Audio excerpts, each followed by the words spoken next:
Hi there, my name is Shelly Brown and I'm one of the dental hygienists that runs Hygiene Edge, and I wanted to discuss with you today the D4346 code. I wondered if you're using it yet. If you're not, you need to start implementing this into your practice.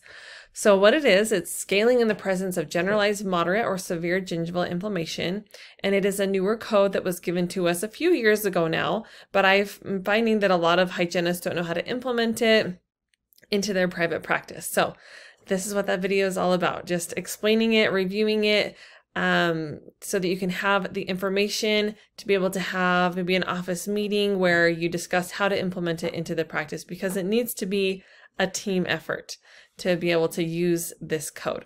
So the description from the ADT code guide is the removal of plaque, calculus, and stain from supra and subgingival tooth surfaces when there is generalized moderate or severe gingival inflammation in the absence of periodontitis. It is indicated for patients who have swollen, inflamed gingiva, generalized suprabony pockets, and moderate to severe bleeding on probing. This should not be reported in conjunction with prophylaxis, scaling and root planing, or debridement procedures. It is a procedure all by itself. So some of the descriptions continued on about this code is that it's a therapeutic code, meaning it starts with a 4 versus our preventive codes that start with a 1. And usually, insurance-wise, those preventive codes are covered at a greater percentage, like at 100%. So sometimes, like this code, because it's starting with a 4, sometimes insurances might cover it like they would periodontal therapy. So keep that in mind, that we do need to give possibly a little information to the patient if they're going to have a deductible or not. It'll probably depend on insurance with this code, but that is a possibility. It is not age or dentition based, meaning it can be done on children. Think of those children who have ortho and they have their gums are, the gingiva is over those braces brackets and they're bleeding. That would be a great time to do this this 4346 code, because we're spending a little more time with the patient in a lot of different ways, oral hygiene education and work in their mouth, and so we should be compensated more. So it's not age based, so keep that in mind. It's also a full mouth code, meaning that it's not billed in quadrants like our D4341 and 4342s are. It's like a prophylaxis code where it's full mouth. The price usually is similar to what you're charging for perio maintenance. So that's going to vary greatly across different states.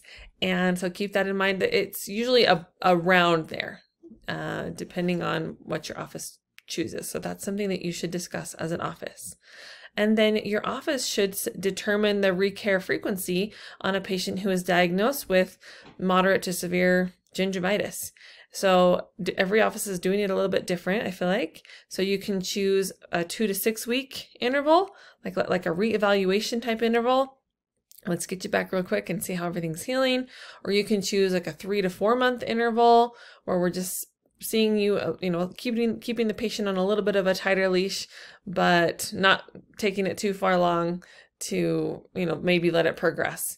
So that's a possibility. Or 6 months. You could just say, you know what, we're just going to see you 6 months later. And at that time, we'll determine if you need this type of scaling or this type of treatment again, or if you need the preventive treatment, if you've gone back to healthy. So you're going to have to determine as an office what you want your recare frequency to be. And it's going to vary per office, and that's okay, but you have to do what's going to be best for your own practice. So those are some options that we see. When do we bill this? When is it that I'm actually going to tell the patient this is your treatment plan versus a prophylaxis or versus periodontal therapy? When is it that I'm actually going to be doing this on a patient? So if I have generalized, if I do my assessment and I see that there's generalized, which is 30% in the mouth, 30% of the dentition. So if you have a full dentition of about 28 teeth, that's 8 teeth in the mouth. So keep that in mind. That's 8 teeth in the mouth will give you a generalized condition. If you see moderate or severe gingivitis, generalized, then you're going to be billing this code. It's not based on calculus. It's not based on the amount of calculus that there is. Usually though, if there is calculus deposit, then you might see gingivitis along with that. So keep that in mind, that that is a possibility, but it's not based on how much calculus is present in the mouth. It's based on how the tissue is looking actually. And one way to determine if something is mild, moderate, or severe is you can use that low and stillness gingival index. So normal gingiva looks pink and there's no edema, there's no erythema, there's no bleeding on probing, everything looks good. We would do a prophy in that case, right? If there's mild inflammation, which is categorized as slight change in color, there's slight edema, but there's still no bleeding on probing. Moderate inflammation, so if we have localized moderate inflammation, we're not doing the 4346 code. If we have localized severe inflammation, we're not doing this 4346 code. If it's localized, we would still do a prophy. But if it's generalized, if it's that 8 teeth and a 28 mouth dentition, then we need to move it to this 4346 code. So we have moderate inflammation. What we would see here is we would see redness, we would see edema, we'd see glazing, and we would see bleeding on probing on 8 teeth. Now that's just not, one tooth, 6 bleeding points around one tooth. There's 8 teeth in the mouth, and when I did my probing, I have 8 bleeding points while I probed. That is considered moderate inflammation. And then we have severe inflammation, marked redness, edema, ulceration, tendency towards spontaneously bleeding. We look at it and it bleeds. That's severe. We've seen those patients before. That's an easy one to tell. I need to do a different code. Sometimes between moderate to mild, you might have to really base it on those probe depths to determine, is this a case where I would need to charge the 4346 code instead. So keep that in mind. Those are some of the ways that I differentiate between mild, moderate, or severe inflammation. So when do we not bill this? When are those times? If you have localized, moderate to severe gingivitis, you're still going to be using that 1110 code. If you have generalized slight gingivitis, you're going to be using that 1110 prophylaxis code. And then if you find that there's periodontitis, if we see all this inflammation and then we look at our radiographs and we're like, you know what, I see bone loss, then we need to be doing periodontal therapy versus this therapeutic gingivitis code. So keep that in mind. Insurance coverage. Always, unfortunately, that's the world we live in. We have to be thinking a little bit about insurance coverage for the patient because they'll be asking us. Of course, you can always refer that information to the front desk person to help the patient get that determined. But it's good to have some ideas in mind so that you can help the patient in accepting their treatment plan. So we should never base treatment on insurance coverage. If the patient has generalized moderate to severe gingivitis, then this code should be billed. That's just a fact. As simple as that. We're not like, oh man, now I have to charge more. It's going to be so annoying to have to explain it to the patient. I know that there are barriers like that. I have been there. I get it. But keep in mind that if it's there, if it's present, it should be treatment plan for the patient, the best care. It's available for them to be able to have that treatment. You're doing that treatment. You should be compensated for that treatment. So do it. Insurance coverage will vary. Like I mentioned briefly before, the patient may have a deductible, plus generally 80% is usually covered on those therapeutic codes. Sometimes offices or insurances, if you're contracted with them, they might downgrade it to a prophy fee, but they might still pay 100%. And then it's covered generally twice per year. So an example on that is, let's say we see them at this initial treatment, we'd bill 4346, and then the next time we see them, they look good. Everything looks pretty healthy because we talked them into their oral hygiene education and doing better. And now they get an 1110 prophylaxis. That's their 2 per year. That's their 2 per year that they would get covered at 100%. So though at that next 6-month checkup, it was a 4346 code again, and then you're like, I want to see you in 3 months. That 3-month visit might still be within that year of their insurance and it wouldn't be covered. So generally there's only 2 covered per year versus covering any more than that. So keep that in mind. If you have like 3 or 4 of these per year that you see on that same patient, maybe they just never brush their teeth or whatever the issue is, and you want to see them every 2 months or maybe every 3 months, so you're seeing them 4 times per year, 2 of those possibly per year, if you saw them 4 times that year, would not be covered. So keep that in mind. It is a great idea to have your front desk person add this to their benefit questionnaire. So generally they're calling insurances and they're asking, well, what are crowns covered at? What is a prophy covered at? What are the waiting periods? Things like that. They need to add this 4346 to the questionnaire so that you can know if what will be covered for the patient and let them know that information when and if you diagnose this treatment plan to be done. Also, it's a great idea to identify patients who might need it before so that you can look it up before they arrive, because they'll be asking you, what's the difference in price? If it's on a child, you can let the parents know, like, this is what the price will be, because you'll have asked the front desk person. So maybe you could identify it in the morning or the day before. Maybe some of those patients who it's been a really long time, hey, let's just double check with their insurance beforehand to see. And if that is the case that they need it, then we'll have the information. Or if you have a patient who's been coming in for years and years and years, and you know every time you come in that it's going to be a bloodbath, maybe that's the patient that you need to see a little bit, keep them on a little bit of a shorter leash. And then also maybe you need to transfer them to this 4346 code. So maybe identifying some of those patients before they arrive or new patients might be really helpful for the patient to be able to accept that treatment plan. You want to ensure insurance coverage. So it's really important, if you're working with patients who have insurance, that we help them out just a little bit, get coverage on these. So you can tell the front desk person to submit your documentation. When we document it, we document our diagnosis, right? The patient presents with generalized severe gingivitis, needs therapy, needs gingivitis therapy, periodontal therapy. You could word it however you want, but the documentation should be submitted to insurance. You also need to probably provide your probe depths as well with bleeding points. So even on children, and it might not be your policy to probe on children, maybe age 18 and up. Every office will vary on when they start probing on children. But if you find that there is a child who you think that it's going to take a little bit longer and you think that they need this treatment, then you should stop and do an assessment and document those probe depths, and then maybe even reappoint them back for the visit if those probe depths do take a little bit longer.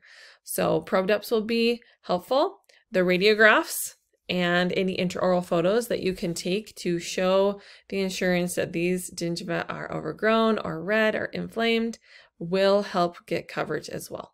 So you can encourage the front desk person over insurance to help you place those in for insurance coverage.